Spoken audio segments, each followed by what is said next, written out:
Muita gente ainda pensa na Idade Média como a Idade das Trevas, um tempo de ignorância, né? Pois é. Mas a verdade é que esse período foi palco de um debate intelectual absurdo que durou 1000 anos e girou em torno de uma única e gigantesca questão. Bora entender essa história? E a pergunta era essa aí, ó. Fé e razão. Elas andam juntas ou são como água e óleo? Dá para acreditar em algo e, ao mesmo tempo, usar a lógica para pensar sobre isso? E olha, essa pergunta não era só um papo de filósofo, não. Ela foi um motor que moveu o pensamento ocidental por um milênio inteirinho. Pensa só, da queda do Império Romano até o comecinho do Renascimento. Então, para a gente desvendar essa jornada, vamos passar por 6 etapas. A gente começa lá na patrística, mergulha no pensamento de Agostinho, avança para a escolástica com Tomás de Aquino e, no final, a gente vê o que sobrou de tudo isso.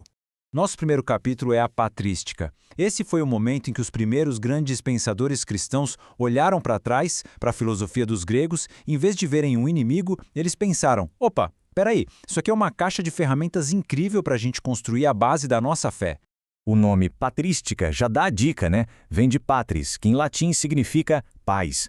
Eram os pais da igreja. E a missão deles era bem clara: usar a filosofia, principalmente as ideias de Platão, para criar um alicerce racional para o cristianismo, que ainda precisava se firmar e se defender no mundo que era, em grande parte, pagão. E o grande nome dessa época, sem dúvida, é Santo Agostinho. Essa frase dele resume perfeitamente o espírito da patrística. Pensa na vida como um mar super agitado. A filosofia até te ajuda a ler o mapa, a entender para onde ir, mas o que te carrega de verdade, o que te faz atravessar, é a fé. A fé é o barco. Então vamos focar um pouco mais em Agostinho. Ele foi o gênio que conseguiu fazer a tradução mais brilhante do pensamento de Platão para o universo cristão. Basicamente, ele pegou aquela ideia de um mundo perfeito das ideias de Platão e conectou com a ideia de um Deus perfeito. E como ele fez isso? Bom, enquanto Platão dizia que a gente conhece a verdade quando a nossa alma lembra do mundo das ideias, Agostinho propõe a iluminação divina. Para ele, a verdade não está dentro da gente esperando para ser lembrada. A verdade vem de Deus. É como se Deus fosse um sol que ilumina a nossa mente e nos permite enxergar as coisas como elas são. Por isso, para Agostinho, a fé vem primeiro. É ela que liga a luz para que a razão possa, enfim, começar a trabalhar. É o famoso creio para que possa entender. Agora a gente dá um salto no tempo. O mundo mudou bastante. As cidades estão crescendo, o feudalismo já não é mais o mesmo e uma nova instituição surge com uma força total: a universidade. Um mundo novo exige um jeito novo de pensar, mais organizado, mais metódico, e é aí que nasce a escolástica. O nome, claro, vem de scholae, escolas, porque foi ali que essa filosofia se desenvolveu. E o foco aqui muda um pouco. Se a Patrícia usou a filosofia para construir os alicerces da fé, a escolástica vai usar a razão como uma ferramenta de precisão para organizar tudo, para criar um sistema, para debater e para defender a fé de um jeito super lógico. E olha só a velocidade com que isso tudo aconteceu. Oxford, Pádua, Nápoles, Cambridge. Em questão de décadas, a Europa viu pipocar centros de estudo por todo lado. O conhecimento saiu dos muros dos mosteiros e foi para a arena pública das universidades. Foi uma verdadeira explosão intelectual. A Catedral de Chartres é o retrato perfeito desse espírito. Porque esses lugares não eram só templos de oração, não. As escolas que funcionavam ali dentro eram verdadeiros polos de cultura. Se estudava teologia, claro, mas também geometria, astronomia, música. É o símbolo da escolástica em pedra. A fé aportando para o céu, mas sustentada por pilares bem firmes aqui na terra, que são a razão e o conhecimento. E se a escolástica ergueu catedrais de pedra, seu maior arquiteto construiu uma de pensamento. Estamos falando de Tomás de Aquino.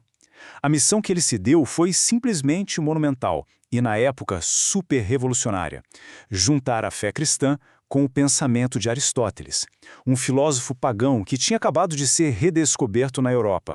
Para fazer isso, Aquino usa a lógica de Aristóteles para criar suas famosas 5 vias, que são 5 argumentos racionais para provar a existência de Deus. O genial aqui é que o ponto de partida dele não é a revelação, mas o mundo que a gente vê. Ele olha para o movimento, para as causas, para as coisas que existem e argumenta que, por pura lógica, tudo isso exige um ponto de partida.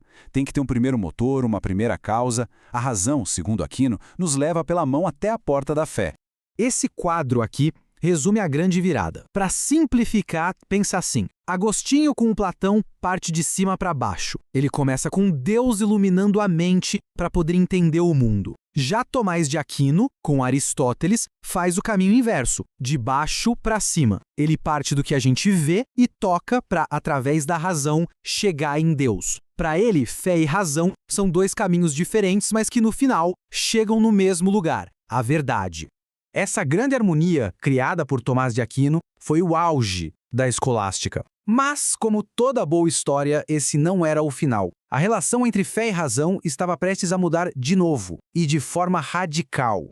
Depois de Aquino, essa síntese perfeita começou a rachar. Pensadores como Guilherme de Ockham começaram a questionar tudo. A ideia dele, com a famosa navalha de Ockham, era simples. Para que complicar? Fé é uma coisa, razão é outra. São campos diferentes. A filosofia não tem que e nem pode provar as coisas da fé. Basicamente, a navalha dele cortou a ponte que a escolástica tinha levado séculos para construir. Tá, mas e daí? Por que isso importa hoje? Porque esse debate de 1000 anos não acabou, ele só trocou de roupa. O que antes era discussão entre fé e razão, hoje a gente chama de discussão entre ciência e religião. A questão de fundo, se esses dois jeitos de enxergar o mundo podem conversar, continua mais viva do que nunca. Isso nos deixa com uma pergunta para pensar. Essa separação total entre o mundo da fé e o mundo da razão, que começou lá no fim da Idade Média, será que ela foi mesmo a solução definitiva para esse debate? Ou será que, ao colocar cada um no seu quadrado, a gente acabou criando um problema novo, um desafio diferente para o nosso tempo? A questão, como sempre, continua em aberto.